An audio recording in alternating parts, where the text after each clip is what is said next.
নমস্কার বন্ধুরা, গল্প সংকলনে তোমাদের সকলকে স্বাগত। আশা করি সকলেই খুব ভালো আছো।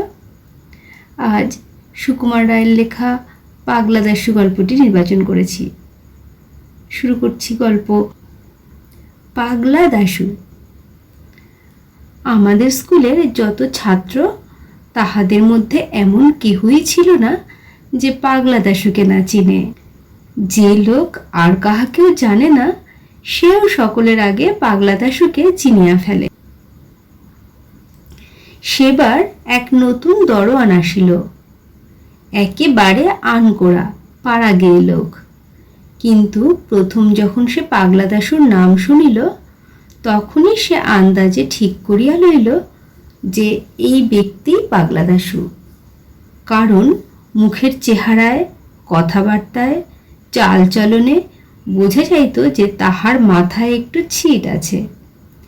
তাহার চোখ দুটি গোল গোল, কান দুটি অনাবশ্যক রকমের বড়, মাথায় এক বস্তা ঝাঁকড়া চুল। চেহারাটা দেখিলেই মনে হয় ক্ষীণ দেহ, খর্বকায়, মুন্ড তাহে ভারী, যশোরের কই যেন নরমূর্তিধারী। সে যখন তাড়াতাড়ি চলে অথবা ব্যস্ত হইয়া কথা বলে, তখন তাহার হাত পা ছোড়ার ভঙ্গি দেখিয়া হঠাৎ কেন জানি চিংড়ি মাছের কথা মনে পড়ে। সে যে বোকা ছিল তাহা নয়, অঙ্ক কষিবার সময়, বিশেষত লম্বা লম্বা গুণভাগের বেলায় তাহার আশ্চর্য মাথা খুলিত। আবার এক এক সময় সে আমাদের বোকা বানাইয়া তামাশা দেখিবার জন্য এমন সকল ফন্দি বাহির করিত যে আমরা তাহার বুদ্ধি দেখিয়া অবাক হইয়া থাকিতাম। দাশু অর্থাৎ দাশরথী যখন প্রথম আমাদের স্কুলে ভর্তি হয়, তখন জগবন্ধুকে আমাদের ক্লাসের ভালো ছেলে বলিয়া সকলেই জানিত। সে পড়াশোনায় ভালো হইলেও তাহার মতো অমন একটি হিংসুটে ভিজে বেড়াল আমরা আর দেখি নাই। দাশু একদিন জগবন্ধুর কাছে কি একটা ইংরেজি কথার মানে জিজ্ঞাসা করিতে গিয়াছিল। জগবন্ধু তাহাকে খামোখা দু কথা শুনাইয়া বলিল, আমার বুঝি আর খেয়ে দে কাজ নেই, আজ একে ইংরেজি বোঝাবো, কাল ওর অঙ্ক কষে দেব, পরশু আর একজন আসবেন আর এক ফরমাইশ নিয়ে, ওই করি আর কি। দাশু সাংঘাতিক চটিয়া বলিল, তুমি তো ভারী ছ্যাঁচড়া ছোট লোক। জগবন্ধু পণ্ডিত মহাশয়ের কাছে নালিশ করিল, ওই নতুন ছেলেটা আমায় গালাগালি দিচ্ছে। পণ্ডিত মহাশয় দাশুকে এমনি ধমক দিয়া দিলেন যে বেচারা একেবারে দমিয়া গেল। আমাদের ইংরাজি পড়াইতেন বিষ্টুবাবু। জগবন্ধু তাহার প্রিয় ছাত্র। পড়াইতে পড়াইতে যখনই তাহার বই দরকার হয়, তিনি জগবন্ধুর কাছেই বই চাহিয়া লন। একদিন তিনি পড়াইবার সময় গ্রামার চাহিলেন। জগবন্ধু তাড়াতাড়ি তাহার সবুজ কাপড়ের মলাট দেওয়া গ্রামারখানা বাহির করিয়া দিল। মাস্টার মহাশয় বইখানা খুলিয়া হঠাৎ গম্ভীর হইয়া জিজ্ঞাসা করিলেন, বইখানা কার? জগবন্ধু বুক ফুলাইয়া বলিল, আমার। মাস্টার মহাশয় বলিলেন, নতুন সংস্করণ বুঝি? বইকে বই একেবারে বদলে গেছে। এই বলিয়া তিনি পড়িতে লাগিলেন, যশবন্ত দারোগা, লোমহর্ষক ডিটেকটিভ নাটক। জগবন্ধু ব্যাপারখানা বুঝিতে না পারিয়া বোকার মতো তাকাইয়া রহিল। মাস্টার মহাশয় বিকট রকম চোখ পাকাইয়া বলিলেন, এইসব জ্যাঠামে বিদ্যা শিখছ বুঝি? জগবন্ধু আমতা আমতা করিয়া কি যেন বলিতে যাইতেছিল, কিন্তু মাস্টার মহাশয় এক ধমক দিয়া বলিলেন, থাক থাক, আর ভালো মানুষই দেখিয়ে কাজ নেই, ঢের হয়েছে। লজ্জায় অপমানে জগবন্ধুর দুই কান লাল হইয়া উঠিল।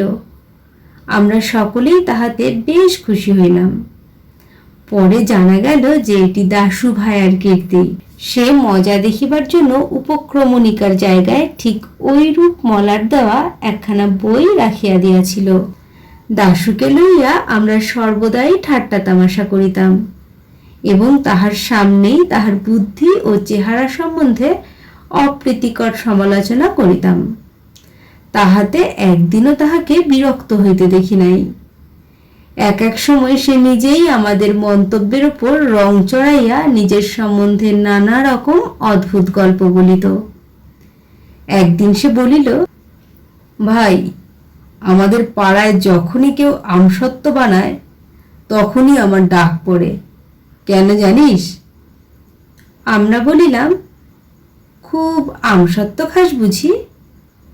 সে বলিল, তা নয়, যখন আমসত্ত্ব শুকোতে দেয় আমি সেইখানে ছাতের ওপর বার দুয়েক চেহারাখানা দেখিয়ে আসি, তাতেই ত্রিসীমানার যত কাক সব ত্রাহি ত্রাহি করে ছুটে পালায়, কাজেই আর আমসত্ত্ব পাহারা দিতে হয় না। একবার সে হঠাৎ পেন্টেলুন পরিয়া স্কুলে হাজির হইল।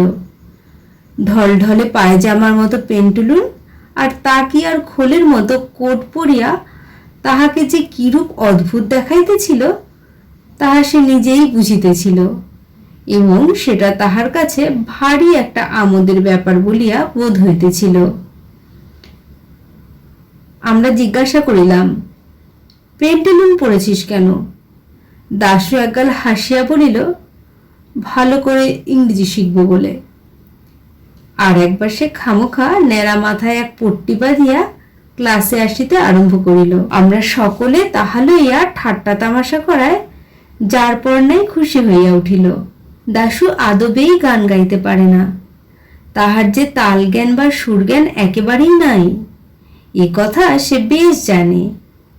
তবু সেবার ইন্সপেক্টর সাহেব যখন স্কুল দেখিতে আসেন তখন আমাদের খুশি করিবার জন্য সে চিৎকার করিয়া গান শুনাইয়াছিল। আমরা কেহ ওরূপ করিলে সেদিন রীতিমতো শাস্তি পাইতাম, কিন্তু দাশু পাগলা বলিয়া তাহার কোনো শাস্তি হইল না। একবার ছুটির পরে দাশু অদ্ভুত এক বাক্স বগলে লইয়া ক্লাসে হাজির হইল। মাস্টার মহাশয় জিজ্ঞাসা করিলেন, কি দাশু, ও বাক্সের মধ্যে কি এনেছ? দাশু বলিল, আগে আমার জিনিসপত্র। জিনিসপত্রটা কিরূপ হইতে পারে এই লইয়া আমাদের মধ্যে বেশ একটু তর্ক হইয়া গেল। দাশুর সঙ্গে বই, খাতা, পেন্সিল, ছুরি সবই তো আছে, তবে আবার জিনিসপত্র কি রে বাপু? দাশুকে জিজ্ঞাসা করিলাম। সে সোজাসুজি কোনো উত্তর না দিয়া বাক্সটিকে আঁকড়াইয়া ধরিল এবং বলিল, খবরদার, আমার বাক্স তোমরা কেউ ঘেটো না।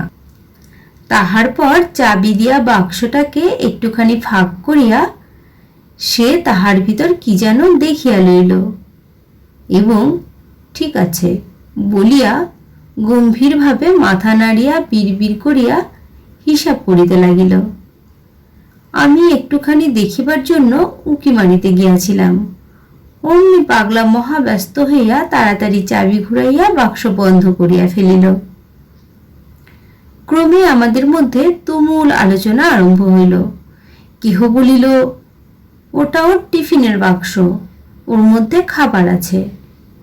কিন্তু একদিনও টিফিনের সময় তাহাকে বাক্স খুলিয়া কিছু খাইতে দেখিলাম না। কেহ বলিল, ওটা বোধহয় ওর মানি ব্যাগ, ওর মধ্যে টাকা পয়সা আছে, তাই ও সর্বদা কাছে কাছে রাখতে চায়। আর একজন বলিল, টাকা পয়সার জন্য অত বড় বাক্স কেন? ও কি স্কুলে মহাজনী কারবার করবে নাকি? একদিন টিফিনের সময় দাশু হঠাৎ ব্যস্ত হইয়া বাক্সের চাবিটা আমার কাছে রাখিয়া গেল আর বলিল, এটা এখন তোমার কাছে রাখো, দেখো হারায় না যেন, আর আমার আসতে যদি একটু দেরি হয় তবে তোমরা ক্লাসে যাবার আগে ওটা দরওয়ানের কাছে দিয়ে দিও। এই বলিয়া সে বাক্সটি দরওয়ানের জিম্মায় রাখিয়া বাহির হইয়া গেল। তখন আমাদের উৎসাহ দেখে কে, এতদিনে সুবিধে পাওয়া গিয়াছে, এখন দরওয়ানটা একটু তফাৎ গেলেই হয়। খানিক বাদে দরওয়ান তাহার রুটি পাকাইবার লোহার উনানটি ধরাইয়া কতকগুলি বাসনপত্র লইয়া কলতলার দিকে গেল। আমরা এই সুযোগের অপেক্ষায় ছিলাম। দরওয়ান আড়াল হওয়া মাত্র আমরা 5-7 জনে তাহার ঘরের কাছে সেই বাক্সের ওপর ঝুঁকিয়া পড়িলাম। তাহার পর আমি চাবি দিয়া বাক্স খুলিয়া দেখি বাক্সের মধ্যে বেশ ভারী একটা কাগজের পোটলা ন্যাকড়ার ফালি দিয়া খুব করিয়া জড়ানো। তাড়াতাড়ি পোটলার প্যাচ খুলিয়া দেখা গেল তাহার মধ্যে একখানা কাগজের বাক্স, তাহার ভিতরে আর একটি ছোট পোটলা। সেটি খুলিয়া একখানা কার্ড বাহির হইল, তাহার এক পিঠে লেখা কাঁচকলা খাও, আর এক পিঠে লেখা অতিরিক্ত কৌতূহল ভালো নয়। দেখিয়া আমরা উহার মুখ চাওয়াচাই করিতে লাগিলাম। সকলের শেষে একজন বলিয়া উঠিল, ছোকরা আচ্ছা যা হোক, আমাদের বেজায় ঠকিয়েছে। আর একজন বলিল, যেমন ভাবে বাধা ছিল তেমনি করে রেখে দাও, সে যেন টেরও না পায় যে আমরা খুলেছিলাম, তাহলে সে নিজেই জব্দ হবে। আমি বলিলাম, বেশ কথা, ও আসলে পরে তোমরা খুব ভালো মানুষের মতো বাক্সটা দেখাতে বলো, আর ওর মধ্যে কি আছে সেটা বারবার করে জানতে চেও। তখন আমরা তাড়াতাড়ি কাগজপত্রগুলি বাঁধিয়া আগেকার মতো পোটলা পাকাইয়া বাক্সে ভরিয়া ফেলিলাম। বাক্সে চাবি দিতে যাইতেছি, এমন সময় হো হো করিয়া একটা হাসির শব্দ শোনা গেল। চাহিয়া দেখি পাঁচিলের ওপর বসিয়া পাগলা দাশু হাসিয়া কুটি কুটি। হতভাগা এতক্ষণ চুপি চুপি তামাশা দেখিতেছিল। তখন বুঝিলাম আমার কাছে চাবি দেওয়া, দরোয়ানের কাছে বাক্স রাখা, টিফিনের সময় বাহিরে যাওয়ার ভান করা, এ সমস্ত তাহার শয়তানি। খামোখা আমাদের আহাম্মক বানাইবার জন্যই সে মিছামিছি এ কয়দিন ধরিয়া ক্রমাগত একটা বাক্স বহিয়া বেড়াইয়াছে। সাধে কি বলি, পাগলা দাশু। শেষ হলো গল্প পাগলা দাশু। গল্প পাঠ ভালো লেগে থাকলে চ্যানেলটিকে লাইক করো, সাবস্ক্রাইব করে পাশে থেকো। সকলেই সুস্থ থেকো, ভালো থেকো। অনেক ধন্যবাদ।